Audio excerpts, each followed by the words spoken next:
ओम नमः शिवाय। हरे कृष्णा। वायु पुराण में कहा गया है, वह व्यक्ति जो भक्ति में भाव से एकादशी का व्रत पालन करता है, समस्त कठिनाइयों और पापों से मुक्त हो जाता है। शुद्ध होने पर भगवान विष्णु का धाम प्राप्त करता है। एकादशी तिथि का गुणगान हमारे प्रत्येक वैदिक शास्त्र में किया गया है। यह कोई साधारण व्रत कदापि नहीं है। इसका पालन मनुष्य को न सिर्फ भौतिक सुख समृद्धि प्रदान करता है, अपितु यह व्रत मनुष्य को सर्वोच्च आध्यात्मिक गति यानी परम भगवान श्री कृष्ण की शुद्ध भक्ति भी प्रदान करने में समर्थ है। प्रत्येक मास में 2 बार आने वाली सभी एकादशी तिथि समान रूप से पुण्य प्रदायिनी और मंगलमय है। प्रिय भक्तजनों, आज मैं आपको पुराणों में वर्णित इंद्र एकादशी की दुर्लभ और पवित्र कथाएं सुनाऊंगी। आप सभी से विनम्र निवेदन है, इस कथा को पूरा अवश्य सुनिए। प्रिय भक्तों, अगर पितृपक्ष में आने वाली इस इंद्र एकादशी का व्रत रखकर उसका पुण्य अपने पितरों को समर्पित कर दिया जाए, तो नरक में गए हुए पितरों को भी स्वर्ग की प्राप्ति होती है। धार्मिक मान्यता के अनुसार अगर आप किसी वजह से पितृपक्ष में अपने पूर्वजों का श्राद्ध ना कर पाए, तो इंद्र एकादशी का व्रत जरूर रखें, क्योंकि इंद्र एकादशी का व्रत पूर्वजों को श्राद्ध के समान फल देता है। इससे पितरों को मोक्ष मिल जाता है। यह पितृपक्ष में आती है, इसलिए अपने पितरों को सर्वोच्च मोक्ष और आध्यात्मिक गति प्रदान करने के लिए यह सर्वश्रेष्ठ अवसर है। इंद्र एकादशी की पौराणिक कथा के अनुसार एक समय महाराज युधिष्ठिर ने भगवान श्री कृष्ण से पूछा, हे मधुसूदन, अश्विन मास के कृष्ण पक्ष में कौन सी एकादशी आती है और इसका महात्म्य क्या है? इसके उत्तर में भगवान श्री कृष्ण ने कहा, हे धर्मराज युधिष्ठिर, अश्विन मास के कृष्ण पक्ष में आने वाली एकादशी को इंद्र एकादशी के नाम से जाना जाता है। इस व्रत का पालन करने वाले व्यक्ति के सभी पाप नष्ट हो जाते हैं, अपितु उसके पूर्वजों का यदि नरक लोक में पतन हुआ है तो उनका भी उद्धार हो जाता है। जो व्यक्ति इस कथा और महात्म्य का श्रवण करता है, उसी अश्वमेध यज्ञ के समान फल प्राप्त होता है। इस प्रकार इंद्र एकादशी का महात्म्य सुनाते हुए भगवान श्री कृष्ण ने एक पौराणिक कथा सुनाई। सतयुग के समय में महिष्मतीपुरी नाम की नगरी में इंद्रसेन नाम के अत्यंत पराक्रमी, यशस्वी और पवित्र राजा राज्य करते थे। वे भगवान विष्णु के परम भक्त थे और उसने अपने शत्रुओं का संहार कर दिया था।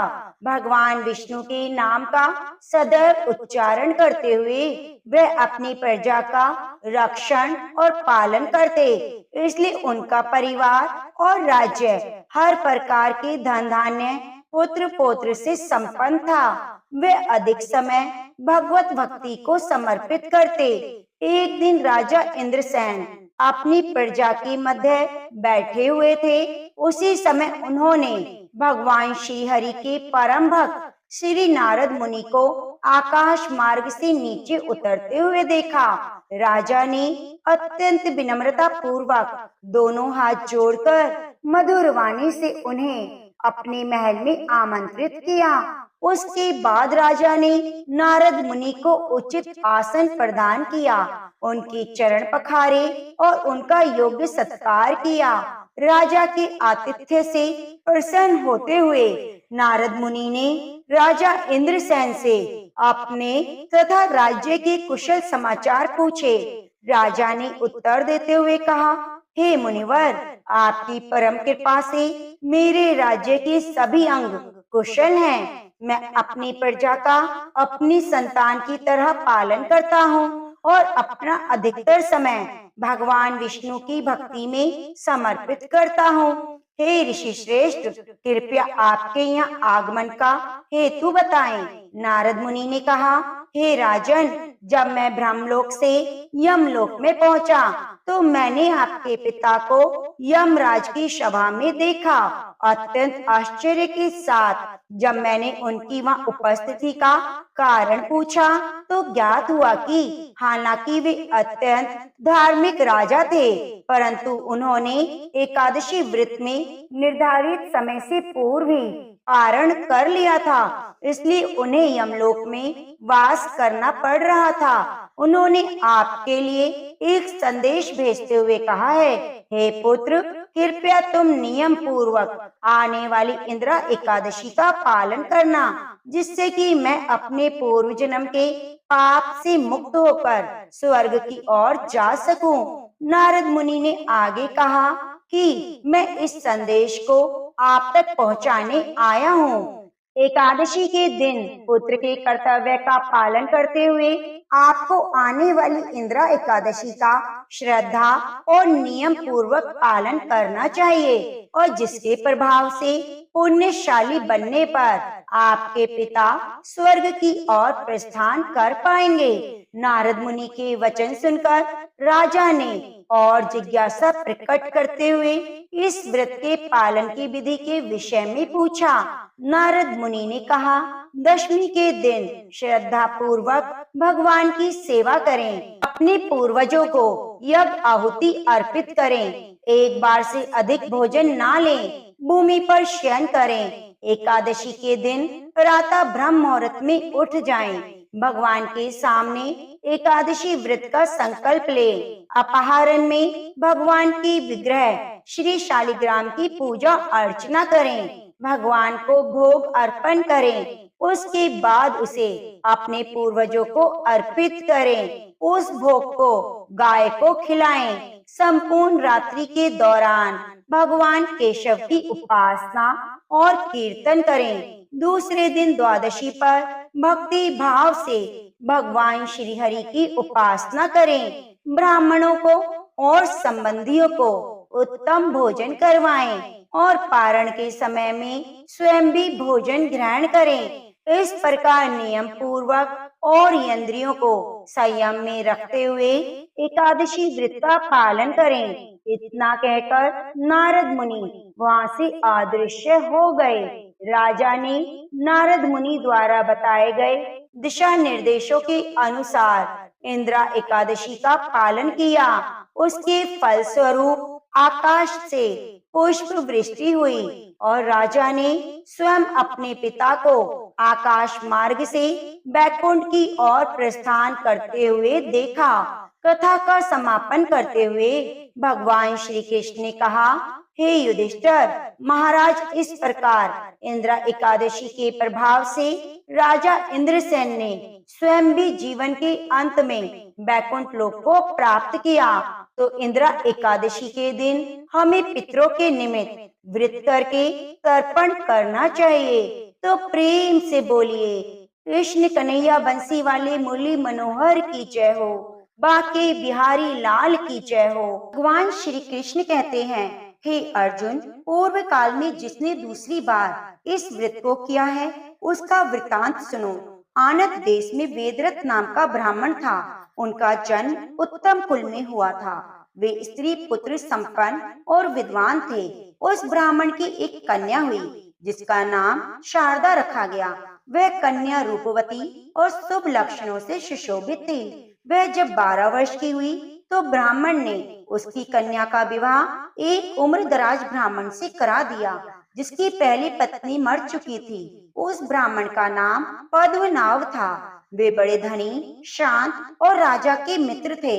जिस दिन ब्राह्मण ने अपनी पुत्री का विवाह पद्मनाभ से किया, उसी दिन सायंकाल होने पर पद्मनाभ संध्या वंदन करने के लिए एक सरोवर के तट पर गए। वहां विधि पूर्वक संध्या वंदन करके जब वे लौटने लगे तब अंधकार हो चुका था और उसी अंधकार पूर्ण मार्ग में एक सांप ने उन्हें काट लिया जिससे उनकी मृत्यु हो गई। विवाह करने के बाद सहसा उनकी मृत्यु होने पर भाई बंधु रोने और विलाप करने लगे। सास ससुर और वह कन्या शोक में डूब गई। भाई बंधु मृत का दाह संस्कार करके अपने घर को लौट गए। विधवा शारदा के पिता के ही घर में रहने लगी। एक दिन ध्रुव नामक अंधे मुनि अपने शिष्य का हाथ पकड़े हुए शारदा के घर आए। मुनि बहुत ही बूढ़े थे। जिस समय वे घर पर पधारे, शारदा के भाई कहीं बाहर चले गए। शारदा ही उनके समीप आई और बोली, महाभाग, आपका स्वागत है। इस पेड़ी पर बैठिए, आपको नमस्कार है। आज्ञा दीजिए, मैं आपका कौन सा कार्य करूं? यूं कहकर शारदा बड़े भक्ति भाव से मुनि के पैर धुलवाए और पंखे से हवा करके उन्हें संतुष्ट किया। थके मांदे मुनि को पीढ़ी पर बिठाकर उन्हें विधि पूर्वक स्नान कराया। जब वे देव पूजा करके सुख पूर्वक आसन पर बैठे, तब उन्हें आदर पूर्वक उत्तम अन्न भोजन कराया। भोजन करके तृप्त हो जब वे मुनि आनंद पूर्ण हुए, तब अंधे मुनि ने उस कन्या के लिए उत्तम आशीर्वाद दिया और कहा, हे भद्रे, तुम पति के साथ विहार करके सर्वगुण संपन्न श्रेष्ठ पुत्र को प्राप्त करो और संसार में भारी कीर्ति को पाकर देवों के प्रसाद की अधिकारिणी बनो। अंधे मुनि के द्वारा इस प्रकार वचनों को सुनकर शारदा हैरान हुई और हाथ जोड़कर बोली, ब्राह्मण, आपका वचन सदा सत्य होता है, कभी झूठ नहीं होता। परंतु मुझ अभागिन के लिए ये कैसे सफल होगा? मैं विधवा हूँ, आपके इन आशीर्वाद की पात्र कैसे हो सकूंगी? मुनि बोले, हे शुभे, मुझ अंधे ने तुम्हें ना देख सकने के कारण तुम्हारे लिए जो कुछ कहा उसे मैं अवश्य ही सिद्ध करूंगा। तुम मेरी आज्ञा का पालन करो। तुम अश्विन मास के कृष्ण पक्ष की इंदिरा एकादशी का व्रत करो, तुम्हारा कल्याण होगा। एकादशी व्रत का विधान को मुनि ने सुनाया और इस प्रकार शारदा ने मन लगाकर एकादशी का व्रत पालन किया। व्रत करके उसने पिता के घर में ही ब्राह्मणों को भली भांति प्रेम पूर्वक भोजन कराया। उसके बाद ब्राह्मणों को यथा योग्य दक्षिणा देकर प्रणाम पूर्वक विदा किया और व्रत की पालना की। माता पिता ने उसके इस कार्य की बड़ी प्रशंसा की। शारदा के कठिन व्रत से संतुष्ट होकर लक्ष्मी नारायण भगवान प्रकट हुए और वहां पे प्रकट होते ही अंधे मुनि को नेत्र प्राप्त हो गए। अपने सम्मुख जग के पालन करता भगवान श्री हरि के दर्शन करके वह मुनि और कन्या दोनों उनके चरणों में गिर पड़े। तब मुनि को उठाकर भगवान श्री हरि ने बड़े प्रेम से कहा, हे मुनि श्रेष्ठ, मैं तुम्हारे ऊपर प्रसन्न हूँ। पाप रहित पुत्री शारदा, तुम्हारे ऊपर मैं बहुत प्रसन्न हूँ। बोलो, तुम्हारी रुचि के अनुसार कौन सा दुर्लभ वर प्रदान करूं? मुनि बोले, हे भगवान, यह शारदा नाम की कन्या विधवा हो गई। मैंने अंधे होने के कारण इस बात को ना जानकर इसकी सेवा से संतुष्ट होकर आशीर्वाद दिया कि तुम अपने पति के साथ चिरकाल तक विहार करके उत्तम पुत्र प्राप्त करो। हे जगदीश्वर, आप मेरे वचन को सत्य करें। आपको नमस्कार है। भगवान श्री हरि ने कहा, हे ब्राह्मण, यह शारदा पूर्व जन्म में एक दरिद्र ब्राह्मण की दूसरी पत्नी थी। उस समय उसका नाम भामिनी था।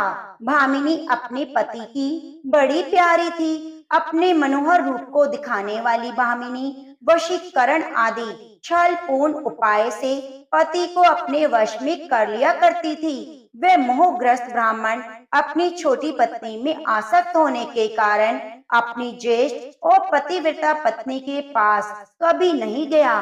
पति समागम से वंचित होने पर वह स्त्री पुत्रहीन रह गई और मन ही मन सदा संतृप्त रहती। उसी दशा में और समय अनुसार उसकी मृत्यु हो गई। भामिनी के घर के पास एक तरुण ब्राह्मण रहा करता था। इस सुंदरी को देखकर मोहित हो गया। एक दिन उसने काम से आतुर होकर इसका हाथ पकड़ लिया। उस समय इसने क्रोध से लाल आंखें करके उसकी यह बात सुनकर उसे दूर भगा दिया। वह दिन रात इसका चिंतन करते करते मृत्यु को प्राप्त हुआ। इसने अपने पति को मोहित करके ज्येष्ठ पत्नी से विमुख किया था। उसी पाप से इस जन्म में विधवा हुई। जो स्त्रियां संसार में पति पत्नी में वियोग कराती हैं, उन्हें 21 जन्मों तक बाल्य अवस्था में ही विधवा होना पड़ता है। यह काम मोहित ब्राह्मण जो पराई स्त्री के विरह से पीड़ित होकर मृत्यु को प्राप्त हुआ, उसने भी पाप ही किया था। इस जन्म में विवाह करके मृत्यु को प्राप्त हुआ।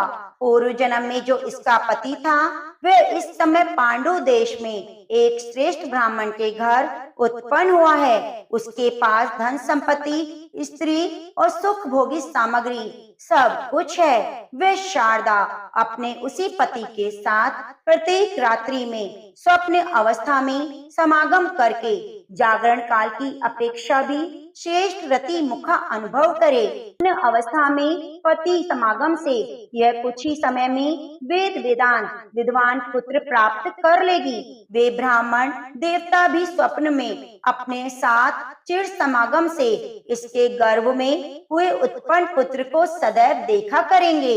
महामणि, पूर्व जन्म में इसने मेरी आराधना की। इसको वर देने के लिए मैं प्रकट हुआ हूँ। भगवान विष्णु जी ने शारदा से आदर पूर्वक कहा, हे पुत्री, तुम मेरी उत्तम बात सुनो। जब कभी भी किसी देश में अपने स्वप्न में देखे हुए पति को देखना, तो समझ लेना कि यही मेरा पुरातन पति है। वे ब्राह्मण भी तुम्हें देखकर पहचान लेंगे। उस समय तुम दोनों में वार्तालाप होगी। ऐसा अवसर आने पर तुम अपने विद्वान पुत्र को उसी ब्राह्मण की सेवा में समर्पित कर देना। एकादशी का व्रत जो श्रेष्ठ फल है, उसके अंतर्भाग को इस प्रकार उन्हीं के हाथों सौंप देना। तब उन्हीं के अधीन होकर रहना। तुम दोनों को स्वप्न मिलाप के सिवा कभी शारीरिक संग नहीं करना चाहिए। समय आने पर वे श्रेष्ठ ब्राह्मण जब मृत्यु को प्राप्त होंगे, तब उन्हीं के साथ चिता की अग्नि में प्रवेश कर तुम मेरे धाम को प्राप्त हो जाओगी। ऐसा कहकर भगवान विष्णु जी अंतर ध्यान हो गए। वह कन्या करुणा में भगवान विष्णु का वरदान पाकर प्रसन्न हुई। रात्रि व्यतीत होने पर नूतन मित्र पाए हुए धर्म यज्ञ मुनि उनके माता पिता से एकांत में सब बात बताकर तत्पश्चात चले गए। इस प्रकार कुछ दिन बीतने पर शारदा ने स्वप्न में पति का समागम प्राप्त किया। शिव जी के वरदान से उसके गर्भ रह गया। उस विधवा को गर्भवती सुनकर सभी लोग व्यभिचार कहकर धिक्कारने लगे। उसके मरे हुए पति के जाति भाइयों ने जब यह बात सुनी, तो वे सब लोग शारदा के पिता के घर आए। गांव के बड़े बूढ़े पंडित भी आए। सब कुल के वृद्ध पुरुष एक साथ बैठकर गोष्ठी की। लज्जा से तनुमुखी हुई गर्भवती शारदा को बुलाकर बड़े क्रोध से भरकर डांटने लगे। कुछ लोगों ने उससे मुंह फेर लिया। कुछ निर्दयी वृद्धों ने अपना निर्णय इस प्रकार सुनाया कि यह पाप बुद्धि वाली कन्या दोनों कुलों का नाश करने वाली है। इसके केश मुंडवाकर नाक कान काट दिए जाएं। इसे कुल और जाति से बाहर करके निकाल दिया जाए। यह सब सुनकर सब लोग ऐसा करने को तैयार हो गए। उसी समय उनको आकाशवाणी सुनाई पड़ी, इस कन्या का ना तो कोई पाप है, न कुल में कलंक लगाया है, ना ही इसने पतिव्रत धर्म को भंग किया है। इसके बाद जो लोग भी इसे उल्टा और व्यभिचारिणी कहेंगे, उन पाप मोहित मनुष्य की जीवा तत्काल ही विध हो जाएगी। इस आकाशवाणी को सुनकर उसके माता पिता सभी लोगों को आश्चर्य हुआ और हर्ष हुआ। कुछ अविश्वासी मनुष्य बोल उठे कि आकाशवाणी झूठी है। इतना कहते ही उनकी जीभ के दो टूक हो गए। फिर तो सब भाई बंधु, स्त्रियां, बड़े बूढ़े साधु साधु कहकर शारदा की प्रशंसा करने लगे। कुल की स्त्रियां प्रसन्न हो गई। दूसरे लोग कहने लगे, देवता झूठ नहीं बोलते, परंतु समझ नहीं आता कैसे गर्भ धारण किया। संशय में पड़े हुए लोगों को देखकर लोक तत्व को जानने वाले एक वृद्ध पुरुष ने कहा, जो कुछ देखने और सुनने में आता है वह संपूर्ण विश्व में है। इस क्षणभंगुर संसार में अकथनीय और असंभव बातें भी माया से होती रहती हैं। माया ईश्वर के अधीन है। ईश्वर की लीला को कौन जान सकता है? सत्यवती मछली के पेट से पैदा हुई, महिषासुर भैंसे के गर्भ से उत्पन्न हुआ, वसुदेव जी रोहिणी के गर्भ से पुत्र का जन्म हुआ, मुनि के श्राप से सांब के पेट से मूसल पैदा हुआ, मुनियों के मंत्र बल से राजा युवसान भी गर्व कर गया। इस प्रकार यह कल्याणमयी सती शारदा भी अपने महान व्रत के प्रभाव से गर्भवती हुई है। इस विषय में स्त्रियां ही एकांत में ले जाकर सच्ची बातें पूछें। इस विषय में शारदा से पूछा। शारदा ने संपूर्ण वृतांत पूर्ण रूप से कह सुनाया। सत्यवाद का पता लगने पर सब लोग उस सती का आदर करके प्रसन्नचित हो अपने घर को गए। शुभ समय आने पर शुद्ध अकरण वाली शारदा ने सूर्य के समान तेजस्वी बालक को जन्म दिया।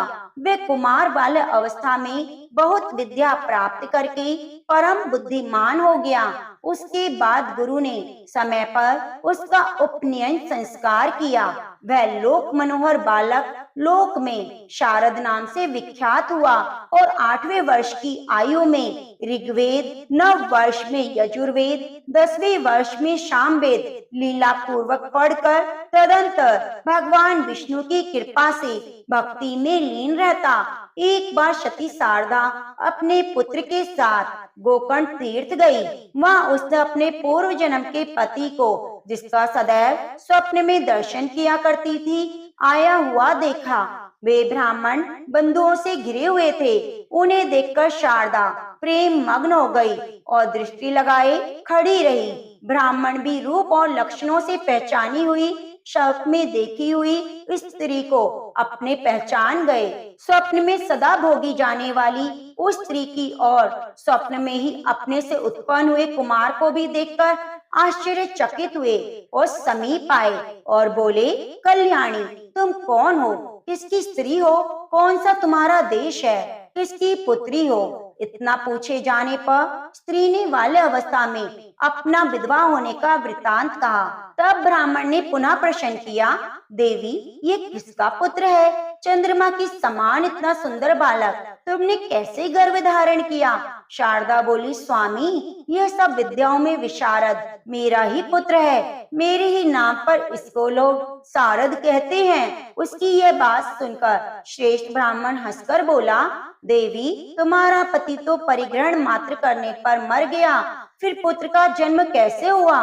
शारदा बोली, महामते, परिहास से कोई लाभ नहीं। आप मुझे जानते हैं, मैं भी आपको जानती हूँ। इस विषय में हम दोनों के मन ही प्रमाण है। ऐसा कहकर उसने भगवान विष्णु के वरदान की बात बताई और अपने व्रत के आधे भाग को शारद को उन्हें सौंप दिया। ब्राह्मण देवता बहुत प्रसन्न हुए। उन्होंने कुमार को हृदय से लगा लिया और शारदा के माता पिता की आज्ञा लेकर शारदा उस बालक को अपने घर बुला लिया। ब्राह्मण के घर में शारदा ने कई मास व्यतीत किए। जब उसकी मृत्यु हो गई तो चिता में अग्नि में प्रवेश कर उनका अनुसरण किया। फिर दोनों दिव्य दंपति होकर विमान पर बैठकर विष्णु लोक को चले गए। इस प्रकार जो भी इस व्रत का विधि पूर्वक अनुष्ठान करता है, रात्रि जागरण करता है, उसके सभी कष्ट नष्ट हो जाते हैं। अंत में स्वर्ग लोक की प्राप्ति होती है। जो मनुष्य एकादशी की कथा को सुनता है, उसे अश्वमेध यज्ञ का फल प्राप्त होता है। तो प्रेम से बोलिए, ओम नमो भगवते वासुदेवाय, ओम नमः शिवाय। इस कथा कहानी को सुनने वाले, कहने वाले, हुंकारा भरने वाले और सभी भक्तों का कल्याण करना। ओम नमः शिवाय। प्रिय भक्तजनों, अब आइए सुनते हैं एकादशी माता की कथा। कहते हैं, एकादशी माता की कथा के बिना व्रत अधूरा माना जाता है। एक बार एक बूढ़ी माँ ने एकादशी का व्रत रखा। बड़ा ही भक्ति भाव से पूजा अर्चना की। उन्हें वृद्धा अवस्था में क्या बाधा थी कि वह अपने पुत्र पुत्रों की सुख सुविधा के लिए व्रत किया करती। दिन भर तो जरा कठोर मन करके अपने प्यास को रोके रही और दिन में ब्राह्मणों को मिट्टी के पात्र में भरकर पानी और ऋतुफल दान दिए। दोना भर भर के चीनी और दही का वितरण किया। उन्हें गर्मी के कारण बहुत बेचैनी हो रही थी। इस कारण वे बहुत देर तक पानी में पड़ी रहीं, मुंह धोती रहीं। तब कहीं थोड़ा बहुत धैर्य बंद पाया। धूप तो तेज पड़ रही थी, इस कारण बार बार मुंह भी सूख रहा था। बहुत बेचैनी हो रही थी। एक तो बुढ़ापा और दूसरा यह भयंकर गर्मी।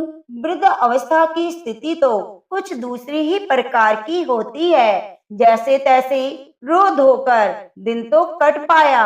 अब पहाड़ सी रात सामने थी, उसका कटना बड़ा कठिन दिखाई दे रहा था। खटिया पर पड़े पड़े शांति नहीं मिल रही थी, बार बार करवट बदल रही थी। अनेक बार बाहर जाती, भीतर आती, उन्हें घर के अंदर शांति नहीं थी। खटिया पर पड़ी पड़ी एकादशी माता का स्मरण करती रही। कहती रही कि हे माता जी, आप मेरी लाज रखिएगा, आप ही मुझे शांति दीजिएगा, जिससे मैं यह व्रत रख सकूं, यह पारसी रात शांति पूर्वक व्यतीत हो सके।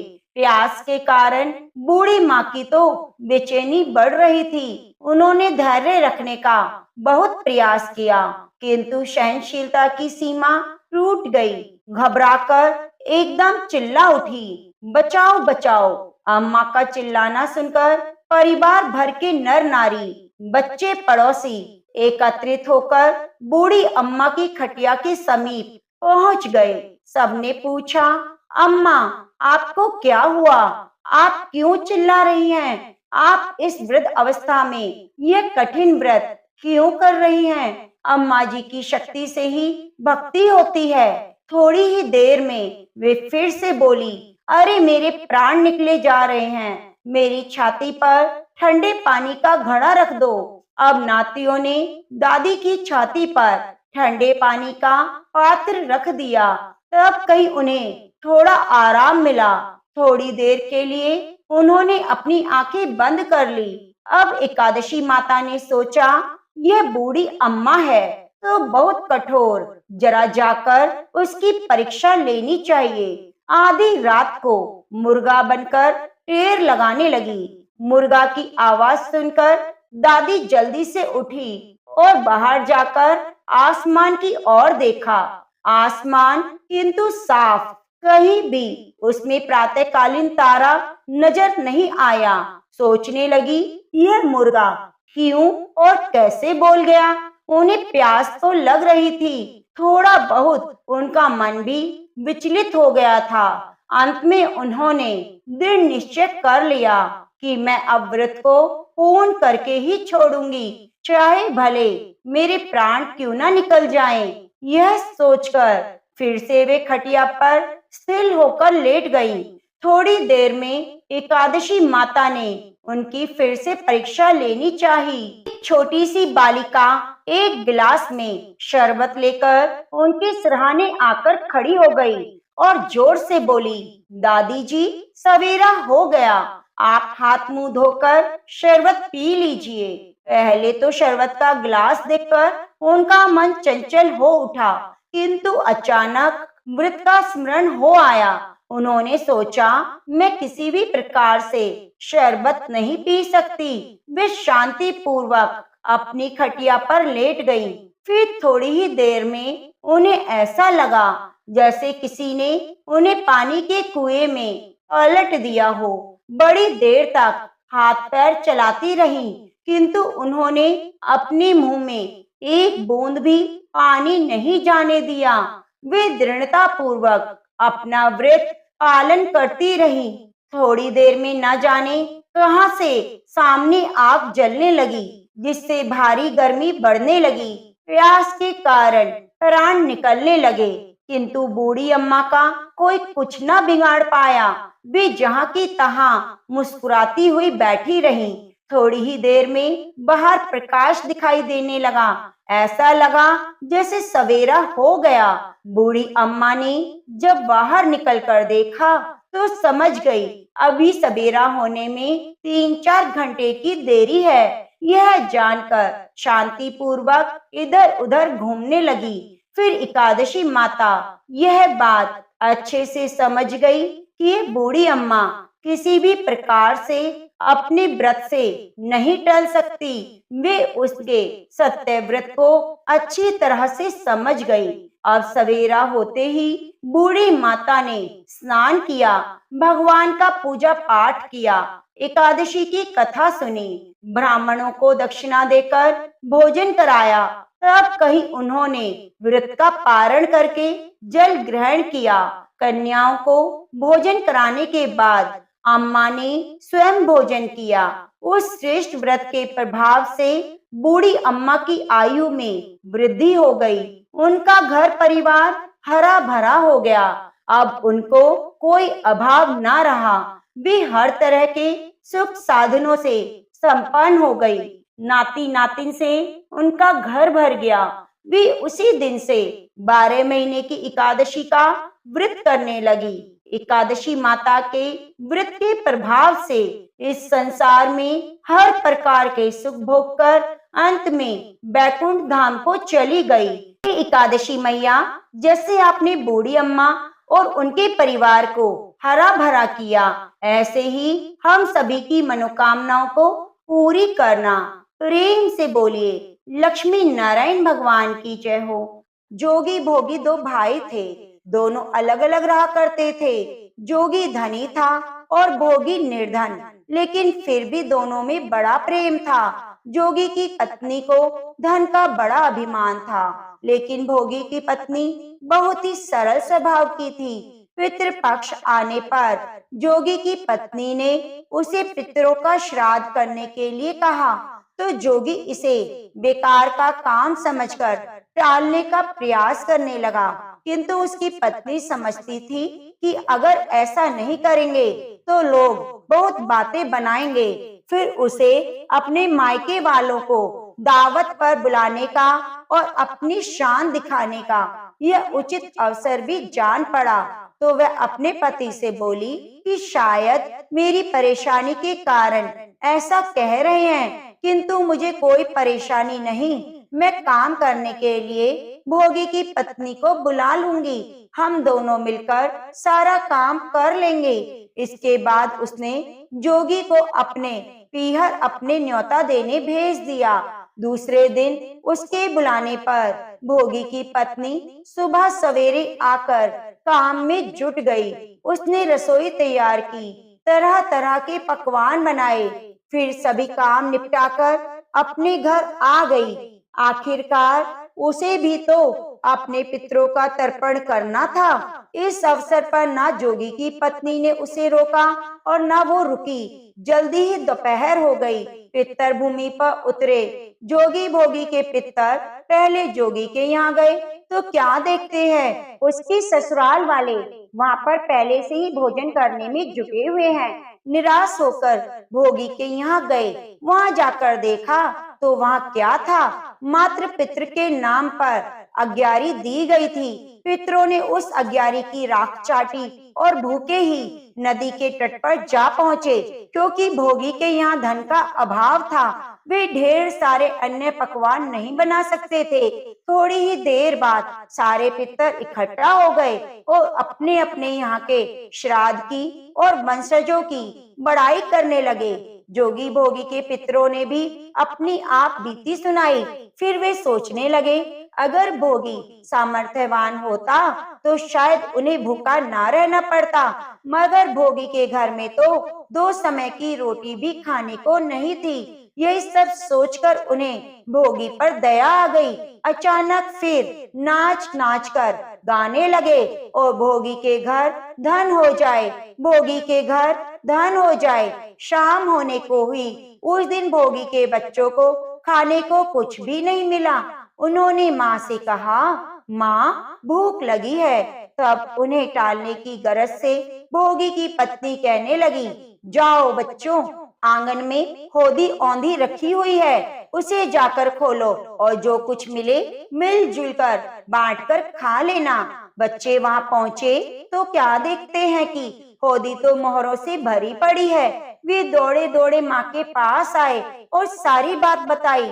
आंगन में आकर भोगी की पत्नी ने सब देखा तो वह हैरान रह गई।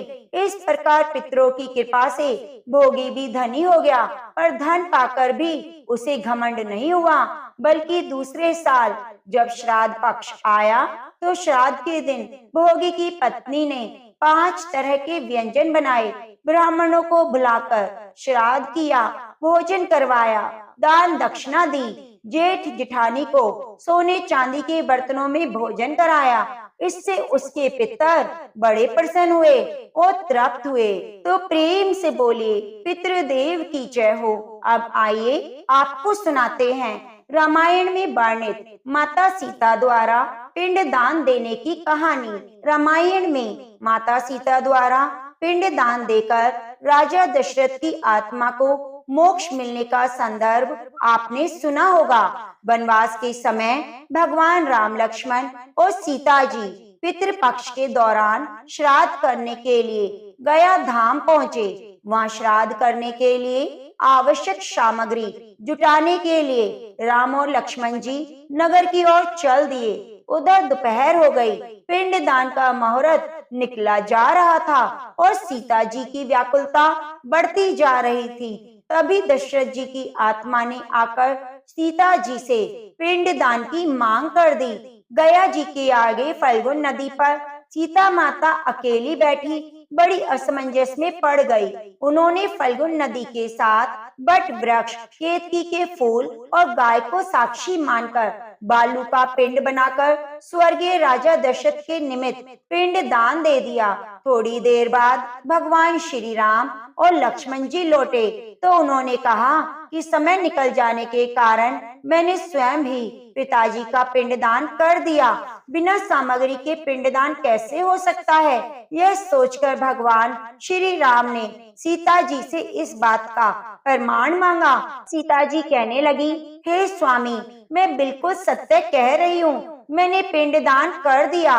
अगर आपको विश्वास ना हो तो आप फल्गुन नदी, केतकी फूल, गाय और बट वृक्ष से पूछ सकते हैं। इन्हीं के सामने मैंने श्राद्ध कर्म की गवाही इनसे दिलवाई थी। लेकिन फल्गुन नदी, गाय और केतकी के फूल तीनों ही इस बात से मुकर गए से बट वृक्ष ने ही सही बात की। तब सीता जी ने राजा दशरथ का ध्यान करके उनसे गवाही देने की प्रार्थना की। दशरथ जी ने सीता जी की प्रार्थना स्वीकार की और घोषणा की, समय पर सीता ने मुझे पिंडदान किया। तब कहीं जाकर श्री राम जी आश्वस्त हुए। लेकिन तीनों गवाहों द्वारा झूठ बोलने पर सीता जी ने क्रोधित होकर उन्हें श्राप दे दिया कि फल्गुन नदी, जा तू सिर्फ नाम की नदी रहेगी, तुझ में पानी नहीं रहेगा। इस कारण आज भी गया जी में नदी सूखी रहती है। गाय को श्राप दिया कि तू पूजनीय होकर भी लोगों का झूठा खाएगी।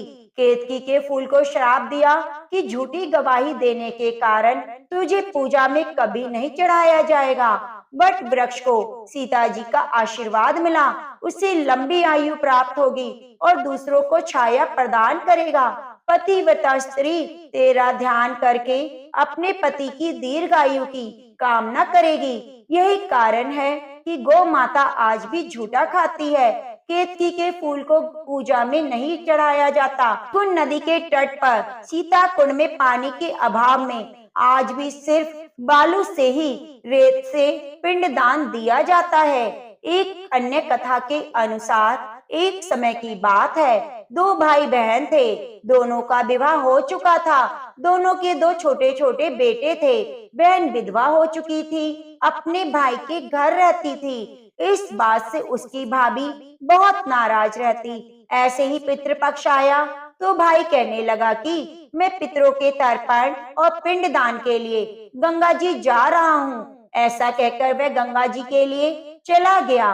भाई के जाते ही इधर भाभी ने बाहर खेत में नंद और उसके बच्चों के लिए झोपड़ी डलवा दी और अपने बच्चों के साथ ननंद झोपड़ी में रहने लगी। सुबह शाम भाई के घर जाकर सारा काम करती, बदले में भाभी बचा कुचा उसे खाने को दे देती। जब भी वे भाभी के घर आती तो आटा छानने वाला कपड़ा अपने साथ ले आती। घर आकर उस आटे के सने कपड़े को पानी में घोलकर चूल्हे पर चढ़ाकर पकाती, बच्चों को दे देती और कहती खीर है, खा लो। ऐसे ही समय बीतने लगा।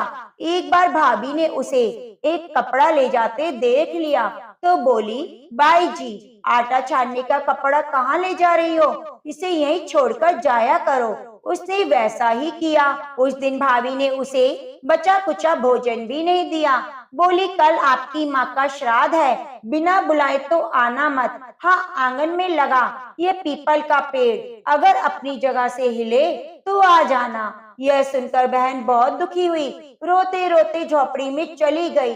घर पहुंची, बच्चे बोले, माँ भूख लगी है, कुछ खाने को दे दो। वह बच्चों को बोली, बेटा आज हम सबका उपवास है, इसलिए आज भूखे ही सो जाओ। अगले दिन बच्चे बोले, माँ, मामी ने कहा था आज तो नानी का श्राद्ध है, चलो वहाँ चलते हैं। तो वह बोली, बेटा मामी ने कहा था आंगन का पीपल का पेड़ अगर अपनी जगह से हिले तो आ जाना। अब तुम ही बताओ, कभी पेड़ हिलता है? पेड़ के पत्ते हिलते हैं, टहनियां हिलती हैं, कभी पेड़ को हिलते देखा है? उसने अपने बच्चों को समझाया, बिना बुलाए नहीं जाना चाहिए। तो उसके भतीजे आए, बोले, बुआ, माँ ने भोजन भेजा है। उसने देखा तो भोजन के नाम पर 2 सूखी रोटी के ऊपर थोड़े चावल रखे थे। यह देखकर उसे बहुत गुस्सा आया और वह अपने बच्चों से बोली कि इसे झोपड़ी के ऊपर फेंक दो, और भूखे ही अपने बच्चों को लेकर सो गई। सारी रात गंगा माँ को याद करती रही और बोली, हे गंगा मैया, मेरे भाई की रक्षा करना, वह हमारी रक्षा करेगा। अगले दिन भाभी आई और बोली, बाई जी, कल तुम्हारे पिता का श्राद्ध है, बिना बुलाए मत आना, लेकिन आंगन के पीपल का पेड़ हिले तो आ जाना। अगले दिन भी भाभी के घर नहीं गई। को फिर से उसके भतीजे आए 2 सूखी रोटी और चावल लेकर। उसने फिर से सूखी रोटियां और चावल झोपड़ी के ऊपर फेंक दिए। भूखे ही बच्चों को लेकर सो गई। सारी रात रोती रही, माँ गंगा से प्रार्थना करती रही। इसी तरह पितृपक्ष के 16 दिन बीत गए। उसका भाई वापस आया तो देखा घर के आंगन में कीचड़ ही कीचड़ है। वह अपनी पत्नी से बोला, ये कीचड़ कैसी? मेरी बहन और भांजे कहाँ हैं? तो उसकी पत्नी बोली, श्राद्ध के पूरा 16 दिनों तक मैंने तुम्हारी बहन और भांजी को पैर कच्चे दूध से धोए, इसलिए यहाँ पर कीचड़ हो रही है। तुम्हारे पीछे से मैंने उनकी खूब सेवा की, खीर पूरी खिलाई, फिर भी वह नाराज होकर खेत में झोपड़ी डालकर रह रही है। भाई खेत पहुंचा तो देखता है वहाँ कोई झोपड़ी नहीं, बल्कि वहाँ तो आलीशान महल बना हुआ था, जिसके आंगन में उसके भतीजे खेल रहे थे। उसने जाकर अपनी बहन से कहा, बहन ये सब क्या है? तब उसने अपने भाई को सारी बात बताई और बोली, भाई, जो तेरे आंगन में कीचड़ है वे कच्चे दूध से नहीं, बल्कि भाभी के व्यवहार से, जो मैं दिन रात रोती थी, उन आंसुओं की कीचड़ है। माता पिता के श्राद्ध पर भी भाभी ने कहा, पीपल का पेड़ हिले तो आ जाना, बिना बुलाए मत आना। पीपल का पेड़ तो हिला नहीं, इसलिए हम नहीं गए, और शाम को उसने 2 रोटी और चावल भेजे। मैंने गुस्से में झोपड़ी के ऊपर फेंक दिए। माता पिता के आशीर्वाद तेरे साथ और माँ गंगा की कृपा से सूखी रोटियां सोने में और चावल हीरे मोतियों में बदल गए। ये सब उसी का प्रभाव है। भाई ने अपनी बहन से अपनी पत्नी की गलती की माफी मांगी और घर चलने को कहा। तब बहन बोली, भाई, गंगा मैया ने तेरी रक्षा की तो हमारी रक्षा करेगा, लेकिन अब हम यहीं रहेंगे। यह सुनकर भाई ने अपने माता पिता को याद किया और बोला, मेरे पितरों ने जैसी मेरी बहन और भांजे के दुख काटे, उनकी रक्षा की, वैसे सभी के दुख काटना, सभी की रक्षा करना। श्री विष्णु सुनिए बिने सेवक की चित लाए, कीरत कुछ वर्णन करूं, दीजिए ज्ञान बताए। नमो विष्णु भगवान खरारी, कष्ट नशावन अखिल बिहारी, परवल जगत में शक्ति तुम्हारी, त्रिभुवन फैले रही उजियारी। सुंदर रूप मनोहर सूरत, सरल स्वभाव मोहिनी मूरत, तन पर पीतांबर अति सोहत, वैजंती माला मनमोहत। शंख चक्र कर गदा विराजे, देखत दैत्य असुर दल भाजे। सत्य धर्म मद लोभ न गाजे, काम क्रोध मद लोभ न छाजे। संत भक्त सज्जन मन रंजन, दनुज असुर दुष्टन दल गंजन। सुख उपजाए कष्ट सब भंजन, दोष मिटाए करत जन सज्जन। पाप काट भव सिंधु उतारन, कष्ट नशा कर भक्त उबारन। करत अनेक रूप प्रभु धारण, केवल आप भक्ति के कारण। धेनु बन तुम्हें पुकारा, तब तुम रूप राम का धारा। भार उतार असुर दल मारा, रावण आदि को संघारा। आप बराह रूप बनाया, हिरण्याकश को मार गिराया। धर्मत्स्य तन सिंधु बनाया, 14 रत्नन को निकलाया। अमलिक असुर ने द्वंद्व मचाया, रूप मोहिनी आप दिखाया। देवन को अमिपान कराया, असुरन को छवि से बहलाया। कूर्म रूप धर सिंधु मझाया, मंदराचल गिरि तुरत उठाया। शंकर का तुम फंद छुड़ाया, भस्मासुर को रूप दिखाया। तन को जब असुर डुबाया, कर पर बंद उन्हें ढूंढवाया। मोहित बनकर खली नचाया, उसी कर से भस्म कराया। असुर जलंधर अति बलदाई, शंकर से उनकी ने लड़ाई। हार पार शिव सकल बनाई, कीने सती से छल खल जाई। सुमरन कीने तुम्हें शिवरानी, बतलाई सब विपत्ति कहानी। तुम बने मुनीश्वर ज्ञानी, वृंदा की सब सुरत भुलानी। देखत तीन धनुष शैतानी, वृंदा आए तुम्हें लपटानी।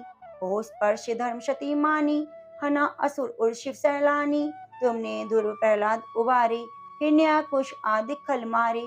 गणिका अजामिल तारे, बहुत भक्त भव सिंधु उतारे। हरो सकल संताप हमारे, करो कृपा हरि सृजनहारे। देखो मैं निदरस तुम्हारे, दीन बंधु भक्तन हितकारे। चहत आपका सेवक दर्शन, करूं दया अपनी मधुसूदन। जानू नहीं योग जप पूजन, योग यज्ञ स्तुति अनुमोदन। शील दया संतोष शुभ लक्षण, नहीं व्रत बोध विलक्षण। करूं आपका किस विधि पूजन, कुमति बिलोक होत दुख भीषण। प्रणाम कौन विधि सुमरन, कौन भांति में करूं समर्पण। सुरमुनि करत सदा सेविकाई, हर्षित रहते परम गति पाई। दीन दुखिन पर सदा सहाय, निज जन जाने ले अपनाई। पाप दोष संताप नशाओ, भव बंधन से मुक्त कराओ। सुख संपत्ति दे सुख उपजाओ, निज चरणन का दास बनाओ।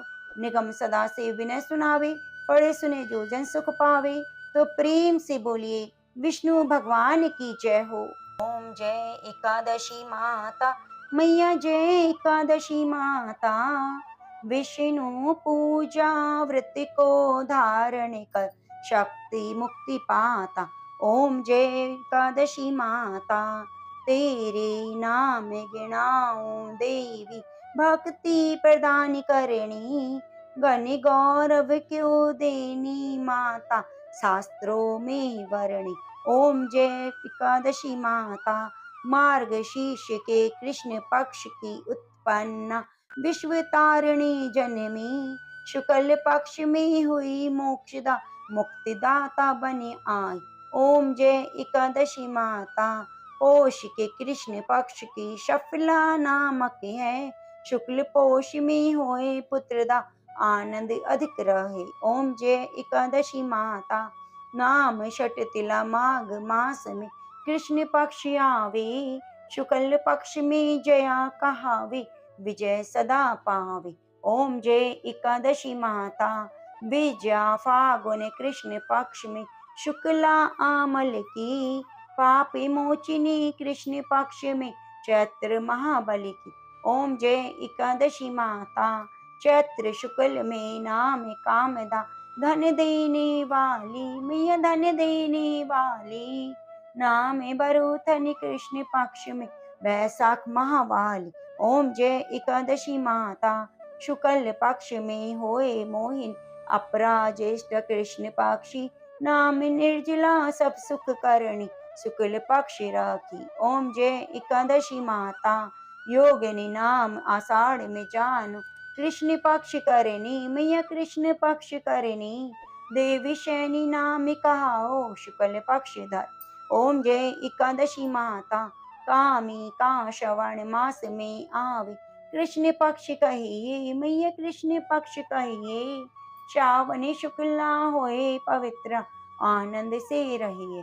ओम जय एकादशी माता, या भाद्रपद कृष्ण पक्ष की परिवर्तनी शुक्ला मैया परिवर्तनी शुक्ला, इंदिरा अश्विनी कृष्ण पक्ष में व्रत से भव सागर निकला।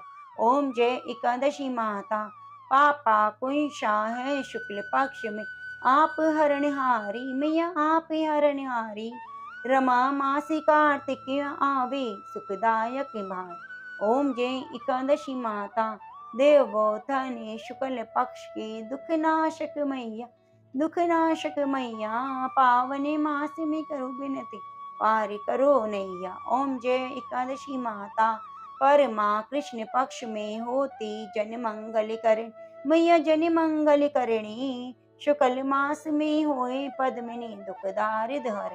ओम जय एकादशी माता, जो कोई आरती एकादशी की भक्ति सहित गावे, जन गुरुदिता स्वर्ग का वासा, निश्चय वह फल पावे। ओम जय एकादशी माता, ओम जय एकादशी माता, बोलो एकादशी माता की जय हो।